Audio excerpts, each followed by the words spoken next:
हम करें बात दलीलों से तो रद्द होती है, उनके होठों की खामोशी भी सनद होती है। कुछ न कहने से भी छिन जाता है एजाज़े सुखन, जुल्म सहने से भी जालिम की मदद होती है। सभापति महोदय, मैं राष्ट्रपति के अभिभाषण पे अपने बात रखने के लिए खड़ा हुआ हूं। उस दिन देश की संसद के गलियारों में सरकार की तारीफ करती हुई महामहिम की आवाज गूंज रही थी, तो उधर मेरे कानों में हसदेव के जंगलों में आदिवासियों को जिंदगी देने वाले पेड़ों पर चलती हुई कुल्हाड़ी की आवाज गूंज रही थी।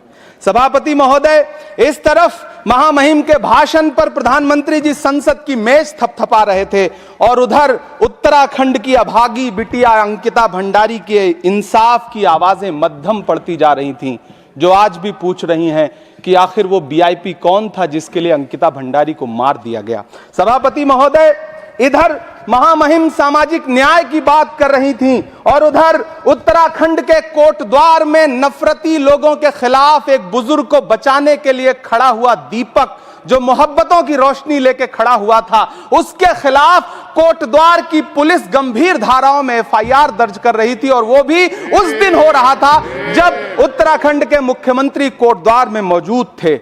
ये नया भारत है जहां दंगाइयों के खिलाफ एफआईआर नहीं होते, बल्कि अमन और मोहब्बत की बात करने वालों के खिलाफ एफआईआर दर्ज होता है। यह नया भारत है जहां असम का चीफ मिनिस्टर खुलेआम संवैधानिक प्रोटोकॉल तोड़कर कहता है कि मुसलमानों को इतना टॉर्चर करो कि वो राज्य छोड़ने पर मजबूर हो जाएं। वो कहता है कि अगर कोई मियां रिक्शा वाला 5 रुपए मांगो तो उसे 4 रुपए दो ताकि वो परेशान हो सके। यह नया भारत है जहां बरेली में खाली घर में नमाज पढ़ने पर पुलिस मुकदमा दर्ज करती है।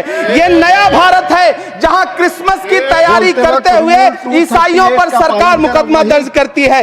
यह नया भारत है जहां जम्मू कश्मीर में नीट का एग्जाम क्वालिफाई करने वाले 50 बच्चों में अगर 42 मुसलमान होते हैं तो फिर मेडिकल कॉलेज की मान्यता ही रद्द होती है और जश्न मनाया जाता है। महामहिम राष्ट्रपति का भाषण में सुन रहा था। सर, यह नया भारत है जहां मध्य प्रदेश के बैतूल में बच्चों के स्कूल बनवा रहे मोहम्मद नईम का घर स्कूल इसलिए तुड़वा दिया जाता है क्योंकि वो स्कूल बनवा रहे थे। ये नया भारत है जहां कोर्ट का स्टे होने के बावजूद बनारस की दाल मंडी में सैकड़ों दुकानें तोड़ी जा रही हैं क्योंकि रास्ता चौड़ा करना है।